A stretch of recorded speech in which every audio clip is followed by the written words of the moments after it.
Dans cette partie, nous allons aborder les questions relatives aux indicateurs de pilotage d'un projet. Donc, comment on pilote concrètement un projet? Comment on mesure que tout se passe bien ou que justement on a un décalage entre ce qui se passe et les attentes. Donc, au niveau du planning, au niveau du budget, au niveau des ressources, avec des aspects financiers, mais également des aspects plus immatériels comme le gain de réputation ou on va dire la satisfaction et l'expérience client. Avant de parler des indicateurs, nous allons nous concentrer sur comment collecter les données d'activité du projet. Nous avons vu dans les précédentes sessions qu'un projet peut être découpé en plusieurs activités auxquelles sont affectées des ressources et un temps de début, une date de début, une date de fin, donc des délais de complétion. Donc la première phase pour collecter des informations qui sont relatives au projet consiste déjà à découper les activités du projet en tâches. Donc déjà le projet est découpé en activités, les activités sont découpées en tâches unitaires et des ressources sont affectées à chaque tâche unitaire. Ensuite, il faut définir une date de début et une date de fin pour chaque tâche pour qu'enfin, lorsque la tâche est réalisée, on puisse récupérer les dates de réalisation effective de ces tâches-là. Ensuite, on se demande quelle est la quantité et le type de ressources que la tâche va utiliser. Donc, dans les ressources, on compte les ressources matérielles, mais aussi les ressources humaines. Donc, quelles sont les ressources que la tâche va utiliser? D'abord, avant que le projet ne commence, on avait découpé notre projet en activités, puis en tâches unitaires, on avait affecté des ressources, on avait déterminé quel type de ressources allait être utilisé. Lorsque la tâche sera exécutée au cours du projet, on comparera alors les ressources qu'on pensait que le projet utiliserait, que cette tâche utiliserait et les ressources qui sont effectivement utilisées. Ensuite, on va s'intéresser au procédé d'exécution de la tâche. Donc, quelles sont les données qui rentrent dont on a besoin pour exécuter la tâche, quelles sont les données que la tâche produit et quels sont les processus, donc comment ces données sont traitées, les procédés, comment ces données sont traitées au sein de la tâche avant de produire des résultats hors de cette tâche-là. Alors c'est important pour pouvoir récupérer des informations de notre projet, il faut qu'on ait pu découper le projet en activités et qu'on ait pu affecter à chaque activité des ressources. Et on a plusieurs phases. La première phase, c'est avant que le projet ne commence. On anticipe, donc on détermine les activités et les ressources, mais il y a aussi la phase d'exécution du projet où on va concrètement travailler, on va concrètement dérouler la tâche et ensuite on va contrôler dans une autre phase de projet que tout se passe bien. Ça veut dire que est-ce que les activités qu'on a découpées sont bien celles qui sont réalisées? Est-ce que les ressources qui sont affectées avant le début du projet sont bien celles qui sont utilisées? Est-ce que les délais qui ont été impartis sont bien ceux qui sont comment dire, implémentés de manière effective. Donc, voilà comment on peut collecter les données brutes d'activité de projet. Alors, une fois qu'on a collecté ces informations, ce qui est important, c'est de comparer, comme on voyait précédemment, la vision qu'on avait du projet avant qu'il commence et la réalité et ce qui s'est passé de manière effective.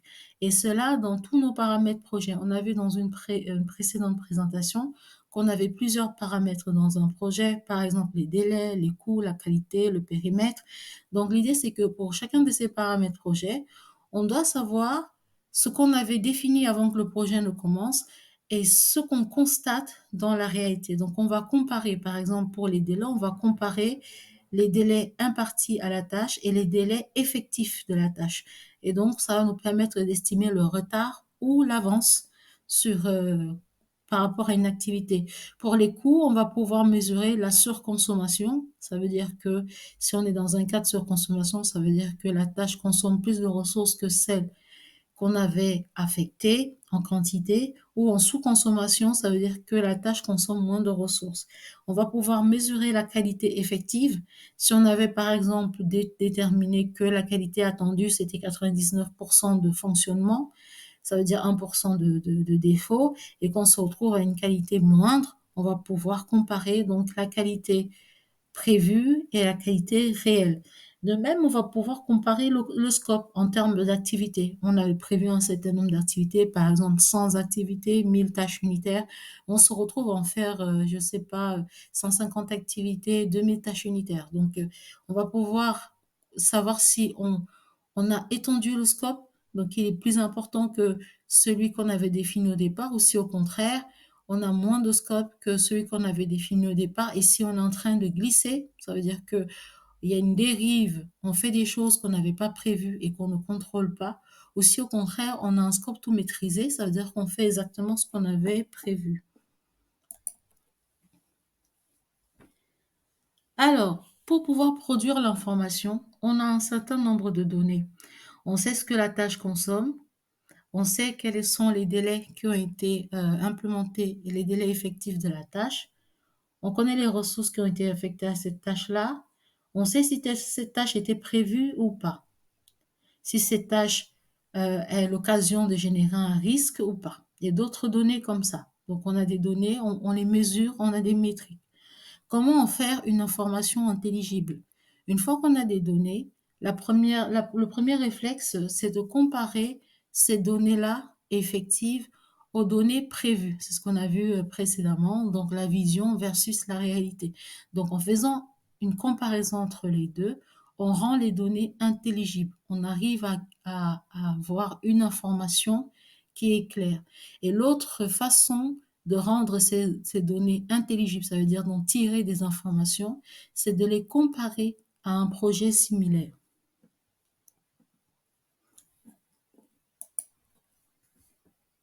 Donc concrètement, dans certaines méthodologies de projet, on définit les phases de projet comme étant toutes pratiquement associées à déjà une initiation, ensuite une planification, une analyse, une exécution et enfin le contrôle et puis la clôture du projet. Donc, on définit des activités dans la phase d'initiation et de planification. On définit des niveaux attendus d'indicateurs pour chaque activité.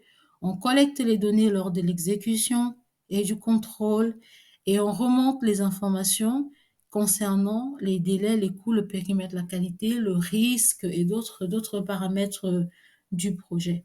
Tout au long du projet, on va mettre à jour les métriques, on va collecter tout au long du projet, en fait, les nouveaux indicateurs, les nouvelles données, les nouvelles informations. On va mettre à jour notre tableau de suivi. C'est-à-dire qu'on ne va pas se contenter d'exécuter une fois la tâche et après, à la fin de la tâche, regarder ce qui s'est passé, mais tout au long du projet, pour toutes les tâches, pour toutes les activités, on va essayer de remonter les informations qui permettent de suivre ces activités-là. Par exemple, on a parlé de plusieurs phases de projet qui sont plus ou moins communes. L'initialisation, par exemple, à la phase d'initialisation, on peut définir les coûts. On fait un macro-chiffrage. Ça veut dire qu'on dit que le projet va coûter, je ne sais pas, 100 000 unités monétaires ou peut-être 200 000 unités monétaires. C'est une estimation, on va dire, estimation générale. On ne rentre pas dans le détail. On a des activités, des grosses activités qu'on définit. On dit qu'elles vont coûter tant. On peut définir le nombre de livrables attendus, on peut définir le nombre d'activités et puis la qualité attendue. Et par exemple, en termes d'exécution, à la phase d'exécution, on va se rendre compte que on a des coûts réels. Et on va comparer ces coûts réels-là au chiffrage qu'on a fait précédemment. On va comparer aussi les tâches, le pourcentage de tâches exécutées à ce moment du projet, au moment où on fait la mesure. On va comparer les délais réels versus les délais planifiés. En phase de clôture de projet, on a d'autres indicateurs comme par exemple le nombre de livrables produits. Là aussi, on va le comparer au nombre de livrables qu'on avait défini à la phase d'initialisation, le nombre d'anomalies, les coûts finaux du projet en fait et les tâches réalisées.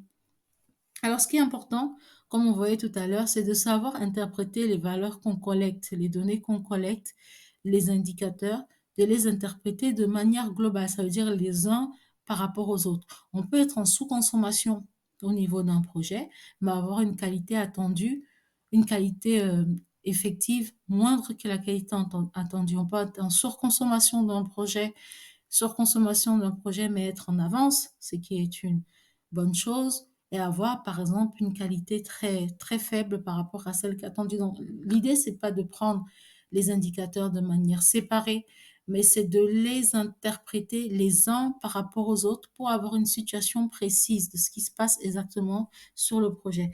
Et ce qui est intéressant aussi, c'est ce qu'on voyait précédemment, c'est de regarder pour des projets similaires si le projet qu'on est en train de piloter se comporte au niveau des indicateurs de la même façon. Ça veut dire suit les mêmes tendances au même moment.